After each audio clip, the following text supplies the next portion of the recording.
호르무즈 해협의 새벽, 습기 가득한 공기 속에서 이란 쾌속정 23척이 대형을 흩트리며 USS 에이브러햄 링컨을 향해 뱃머리를 겨눴다. 무선 교신도 없었다. 식별 신호도 없었다. 그저 디젤 엔진으로 구동되는 23척의 보그 해머형 고속 공격정이 10만 통읍 핵추진 항공모함을 향해 시속 60노트로 돌진해올 뿐이었다. 승조원들은 이 순간을 위해 훈련해왔다. 그들은 속도와 수적 우세가 미군의 방어망을 압도할 것이라 믿었다. 그러나 그들은 자신들이 곧 어떤 교훈을 얻게 될지 전혀 몰랐다. 이란의 해군 예산 전체를 능가하는 가치의 무기체계로 무장한 항모 타격 전단에 싸구려 쾌속정으로 덤벼드는 것이 어떤 결과를 낳는지 그 냉혹한 교훈을 말이다. 에이브러햄 링컨은 결코 홀로 항해하지 않았다. 알레이버크급 구축함 2척이 4,000야드 강역으로 항모 양쪽을 호위하고 있었다. 좌현에는 USS 토마스 허드너, 우현에는 USS 메이슨이 자리를 잡았다. 그 사이에는 사라카라는 이름의 사이클론급 초계정이 시속 25노트로 선행 방어를 담당했다. 승조원 28명을 태운 이 초계정이 가장 먼저 접근하는 표적들을 탐지했다. 18해리 밖에서 레이더에 포착된 그 선박들은 어선처럼 보였다. 그러나 12해리에 이르자 양상이 분명해졌다. 이것은 상업적 이동이 아니었다. 이란 혁명 수비대의 교범에서 바로 꺼낸 듯한 조직적인 집단 공격이었다. 그 직후 링컨함의 전술행동 장교가 판단을 내렸다. 헬기 출격 명령이 떨어졌다. MH-60R 시오크 헬기 2대가 비행갑판에서 이륙했다. 쌍발 제너럴 일렉트릭 터보샤프트 엔진이 날카로운 굉음을 토해냈다. M240 도어건이 장착되고 외부 파일런에는 AGM-114 헬파이어 미사일이 탑재되어 있었다. 임무는 단순했다. 집단 공격 대형을 추적하고 위협을 식별하며 교전 수칙이 충족되면 즉시 교전하라. 조종사들은 고도 1,500피트로 상승한 뒤 접근하는 대형을 향해 기술을 돌렸다. 상공에서는 전체 그림이 한눈에 들어왔다.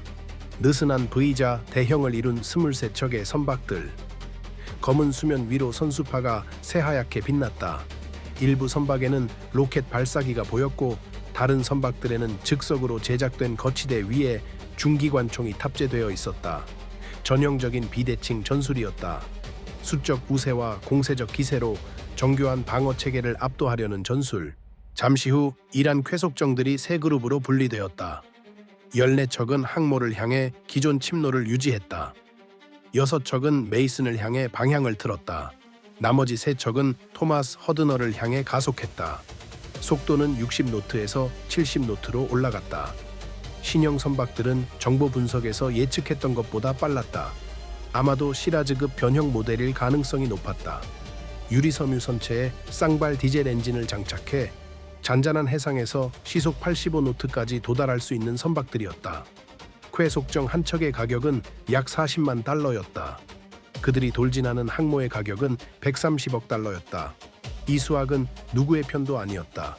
링컨함의 전투정보실은 불과 몇 초 만에 일상에서 집중태세로 전환됐다.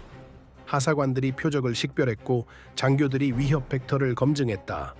90초 안에 타격 전단의 모든 함선이 각 선박의 이동 경로와 무기 사거리 진입 시간을 정확히 파악했다.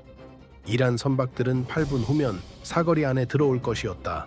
미군 승조원들에게 그 8분은 영원처럼 느껴졌다. 준비할 시간도 충분했고 상황이 호전되기를 바랄 시간도 충분했다. 여기서 펠링스 근접 방어 무기 체계에 대해 이야기할 필요가 있다. 다음에 벌어진 일을 이해하려면 이 무기 체계를 이해해야 하기 때문이다. 펠링스는 자율포탑에 장착된 20mm M61 벌컨 게틀링건이다. 육각형 회전 포신의 블록 1B 구성으로 분당 4,500발을 발사한다. 초당 75발의 텅스텐 관통탄이 쏟아지는 것이다. 이 체계는 자체 탐색 추적 레이더와 자체 화력 통제 컴퓨터, 자체 결심 알고리즘을 갖추고 있다. 자율 모드로 설정되면 인간의 허가를 기다리지 않는다. 위협을 감지하고 사격 재원을 계산하며 곧바로 사격을 개시한다. 탐지에서 첫발 발사까지 교전 순서는 2초도 걸리지 않는다. 유효 사거리는 약 4,000야드이지만 펠링스는 최대 사거리에서 교전하지 않는다. 추적하고 계산하며 기다린다. 표적이 가까울수록 탄착 패턴이 촘촘해지고 격파 확률이 높아진다. 일반적인 교전은 약 1600야드에서 이루어진다. 차에 1마일도 되지 않는 거리다. 그 거리에서 70노트로 달리는 쾌속정은 약 40초 만에 간격을 좁힌다. 주저할 여유가 없다. 위원회가 결정을 내릴 시간도 없다. 컴퓨터가 판단을 내린다. 블록 1B 업그레이드는 바로 이런 시나리오를 위해 결정적인 기능을 추가했다. 전방 관측 적외선 센서의 수면 모드 능력이었다. 원래 펠링스는 고고도 고속 표적, 즉 유도탄을 격파하도록 설계되었다. 이 업그레이드 덕분에 파고 수준에서 기동하는 소형 선박을 추적하고 교전할 수 있게 되었다. 이란 혁명 수비대의 쾌속정들이 합법적인 표적이 된 것이다. 이 무기 체계의 별명은 R2D2다. 총성은 금속 판재를 찢는 산업용 지퍼 소리와 같다. 유리섬유 선박에 그것이 무슨 일을 하는지에 대해서는 귀여운 점이 전혀 없다. 그리고 마침내 그 순간이 왔다. 세 척의 쾌속정이 대형을 이탈해 전속력으로 토마스 허드너를 향해 돌진했다. 선수를 높이 치켜들고 엔진을 포효하며 경고 사격도 무선 교신도 없이 순수한 공격이었다. 3,500야드, 2,500야드, 1,500야드. 교전 수칙은 명확했다. 적대적 의도가 입증되면 방어적 무력 사용이 허가된다. 눈에 띄는 무기를 탑재하고 전투 속도로 구축함을 향해 돌진하는 세 척의 선박은 적대적 의도를 입증한다. 허드너 함의 무기 체계 장교가 판단을 내렸다. 펠링스를 수면 위협 자동 교전 모드로 전환했다. 첫 번째 시위즈 포탑이 회전했다. 레이더가 1800야드 거리의 선두 선박에 사격 통제를 고정했다. 컴퓨터가 위협 기준을 검증했다. 접근 중, 거리 좁히는 중, 무장 상태. 포신들이 회전하기 시작했다. 초당 75발, 선두 선박이 산산조각 났다. 침몰한 것이 아니라 산산조각 난 것이다. 20mm 텅스텐 관통탄은 유리섬유의 구멍을 뚫지 않는다. 갈기갈기 찢어버린다.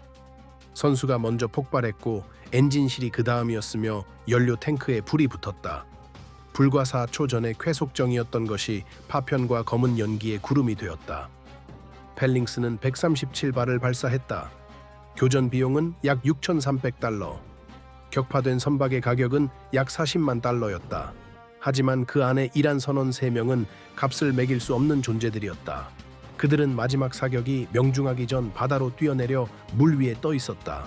만견자실한 채로 그러나 살아 있었다. 두 번째 선박은 급격히 좌현으로 방향을 틀었다. 그러나 너무 늦었다. 시호크 헬기 한 대가 상공에서 추적하고 있었다. 조종사가 M240 도어건의 반가쇠를 당겼다. 7.62mm 총탄이 수면을 가로질러 촘촘히 박혔다. 5발마다 예광탄이 섞여 궤적을 그렸다. 사수가 선박 선미 쪽으로 사격을 유도했다. 엔진 블록에 관통탄이 박혔다. 연료 라인이 절단됐다. 선박은 동력을 잃고 수면에서 표류했다. 승조원들이 구명조끼를 찾아 허둥댔다. 세 번째 선박은 50노트로 반대 방향을 향해 도주를 시도했다. 그러나 사이클론급 초계정 사라카가 2200야드까지 접근했다. 초계정의 MK38 모드의 부시마스터 체인건이 도주하는 표적을 추적했다. 화력 통제 체계가 표적을 포착했다. 사수가 사격을 허가했다. M240이 부시마스터가 작동을 시작했다. 분당 200발, 25mm 고폭탄이었다. 4발마다 예광탄이 섞였다. 첫 번째 사격은 짧게 맞았다. 수면에 물기둥이 솟았다. 선박 50야드 뒤쪽이었다. 사수가 조준을 수정했다. 두 번째 사격이 명중했다. 쾌속정의 유리섬유 선체는 초속 900m로 날아오는 군용 탄약을 막아낼 수 없었다. 탄환이 선미를 관통하고 엔진을 관통하고 선수를 관통했다. 선박의 속도가 줄었다. 멈췄다. 침몰하기 시작했다. 승조원들은 불과 몇 초 만에 배를 버렸다. 이란 선원 3명이 또 바다에 빠졌다. 그들도 혹독한 교훈을 얻었다. 이후 정적이 찾아왔다. 첫발 발사에서 사격 중지까지 교전은 97초가 걸렸다. 쾌속정 3척이 무력화됐다. 미군 측 사상자는 전무했다. 미군 함선의 피해도 없었다. 나머지 20척의 이란 선박들은 사방으로 흩어졌다. 일부는 전속력으로 후퇴했다. 일부는 안전한 거리를 유지하며 선회했다. 지켜보고 배우고 기회라고 여겼던 것이 사실은 미군 화력에 철저히 통제된 시위였음을 이해하면서 에이브러햄 링컨은 단 한 번도 침노를 변경하지 않았다. 단일 도의 방위 변화도 없었다. 단일 노트의 속도 조정도 없었다. 23척의 이란 쾌속정이 주위를 맴도는 것을 커피 배급량을 조절할 필요도 없을 만한 일로 여기며 미국의 130억 달러짜리 해군 전력이 호르무즈 해협을 항진했다. 하지만 정보 수확의 성과는 가히 놀라웠다. 저 선박들이 발신한 모든 레이더 전파가 포착되고 분류됐다. 모든 엔진 특성이 기록됐다. 비행 패턴이 분석됐다. 신형 선박들은 예측보다 빨랐다. 이란 승조원들은 이전 교전보다 향상된 훈련 수준을 보여줬다. 그들은 지능적으로 대형을 분리했다. 상업 선박을 이용한 지형 마스킹을 활용했다. 전술적 능력을 과시했다. 그리고 미국 분석관들은 그 모든 것을 분류하고 기록하고 미래 계획에 반영했다. 집단 공격 전술이 어떻게 작동해야 하는지 그리고 왜 참담하게 실패했는지 이야기할 때가 됐다. 이론은 단순하다. 저렴하고 빠르고 소모성 있는 자산으로 정교한 방어 체계를 압도하는 것이다. 구축함은 약 600발의 미사일과 수천 발의 탄약을 탑재한다. 하지만 그 탄약고는 무한하지 않다. 충분한 수의 선박을 보내면 결국 수학이 집단 공격에 유리해진다. 일부 선박이 돌파한다. 일부 선박이 대함 미사일이나 어뢰의 발사 사거리에 진입한다. 일부 선박이 표적을 들이받는다. 이것은 해전을 가장 조잡한 수학으로 증류한 것이다. 물량 대 질량의 대결이다. 문제는 실행에 있다. 집단 공격 전술은 방어하는 쪽이 모든 위협을 동시에 추적하지 못할 때 유효하다. 센서가 과부에 걸리고 인간 조작자들이 압박 아래 판단이 마비될 때. 하지만 현대 미국 해군의 센서 네트워크는 과부에 걸리지 않는다. 메이슨 함에 탑재된 SPY-1D 레이더는 23척 모두를 끊임없이 추적했다. 펠링스 시위즈는 가장 가까운 위협에 자율적으로 교전했다. 시호크 헬기들이 공중 지원과 정밀 사격을 제공했다. 사이클론급 초계정이 도주하는 선박들을 요격했다. 완벽하게 실행된 다층 방어였다. 모든 위협 벡터가 커버되고 모든 빈틈이 채워졌다. 이라는 80년대 유조선 전쟁 이래 집단 공격 전술을 다듬어 왔다. 더 빠른 선박, 더 나은 무기, 향상된 훈련에 투자해왔다. 하지만 근본적인 문제는 여전히 해결되지 않았다. 속도와 수적 우세는 격파당하지 않고 거리를 좁힐 수 있을 때만 의미가 있다. 그리고 미국의 방어 체계는 바로 그것을 막는 능력을 계속해서 향상시켜왔다. 비용 분석은 스스로를 설명한다. 이라는 23척을 투입했다. 각 선박은 2시간의 작전을 위해 약 200갤런의 연료를 소모했다. 연료비만 약 $9,000. 승조원 임금, 유지비, 운용 간접비를 더하면 전체 작전 비용이 약 $50,000에 달한다. 격파된 3척의 선박은 실제 장비 손실로 약 $120만 의미한다. 여기에 전술 교리 노출에 따른 정보 가치 손실, 3척의 무력화된 선박이 가져오는 선전적 손실, 교전 후 후퇴에 따른 수치를 더하면 모든 요소를 합산한 이란의 총 비용은 $500만 근접한다. 미국이 소비한 것은 발당 약 $46짜리 펠링스탄 137발에 $6,300, 발당 약 $50짜리 25mm 부시마스터탄 약 200발에 $11,000, 헬기 연료와 7.62mm 탄약에 추가로 $3,000. 미국의 총 소비액은 약 $20,000의 소모품이었다. 무기 체계 자체는 소모품이 아니다. 다음 교전을 위한 태세를 갖추고 기지로 귀환한다. 하지만 진정한 비용은 달러로 측정되지 않는다. 억지력 저하로 측정된다. 집단 공격이 실패할 때마다 잠재적 적국들에게 미국 항모 전단의 쾌속정으로 맞서는 것은 비용만 많이 드는 연극이라는 것을 가르쳐준다. 무력화된 선박 한 척 한 척이 단순한 메시지를 발신한다. 우리는 당신들이 오는 것을 본다. 우리는 당신들을 끊임없이 추적한다. 우리는 당신들에게 돌아설 한 번의 기회를 줄 것이다. 그 이후에는 수학이 영원히 바뀐다. 바다에서 건져 올려진 이란 승조원 3명은 몇 시간 후 이란 해안경비대 선박에 인도됐다. 전문적인 예우와 국제해양법에 따른 조치였다. 그들은 자국으로 돌아가 지휘관들이 퍼뜨리고 싶지 않았을 이야기들을 갖고 돌아갔다. 인간 조작자가 눈을 깜빡이기도 전에 교전을 개시하는 무기 체계에 대한 이야기, 선박을 종이 조각으로 만들어버린 텅스텐 탄환에 대한 이야기, 방어가 불가능한 각도에서 추적하는 헬기들에 대한 이야기, 구전은 선전보다 빠르게 퍼진다. 폐쇄적인 군 조직 내에서도 그 이야기들은 중요하다. 링컨 타격 전단은 호르무즈 해협 남쪽으로 항진을 계속했다. 그날 오후 훈련이 재개됐다. 승조원들은 정해진 시간에 저녁을 먹었다. 이 사건은 기록되고 보고되고 분석됐다. 대부분의 해군이 한 달 동안 처리하는 것보다 많은 복잡한 상황을 아침 식사 전에 처리하는 항모 전단에게는 일상적인 업무였다. 얼마 지나지 않아 이란 국영 매체는 미국 함대와 용감하게 대치하는 이란 혁명 수비대 대원들을 보여주는 정교하게 편집된 영상을 공개했다. 국내 소비용 선전이었다. 항법 기록은 다른 이야기를 전했다. 항모는 교전 내내 완벽하게 직선 항로를 유지했다.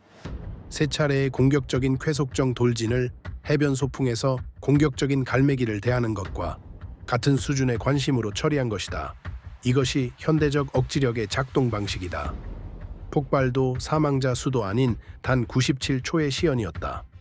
항모 타격 전단의 노후화된 쾌속정으로 맞서는 것은 체스 그랜드 마스터에게 세수와 패수를 미리 알려주고 도전하는 것과 같다는 것을 보여준 시연. 정보를 통제하는 쪽이 판을 지배하며 그날 아침 정보는 완전히 미국의 것이었다. 호르무즈 해협은 그 아침 내내 열려 있었다. 국제적 위기도 없었다. 해명이 필요한 국제적 사건도 없었다. 단지 20척의 쾌속정이 빈 위협과 가득 찬 보고서를 안고 집으로 항해할 뿐이었다. 역사상 가장 강력한 함대 전단은 보폭을 늦추지 않고 남쪽으로 계속 나아갔다. 어떤 교훈들은 압도적인 무력으로 가르쳐진다. 이 교훈은 압도적인 정밀함으로 가르쳐졌다. 그리고 이란 혁명 수비대 사령부에게 있어 그 조용한 효율성은 어떤 미사일 공격보다 더 쓰라린 것이었을지 모른다. 그들은 대결을 원했다. 그들이 얻은 것은 사격 연습장이었다.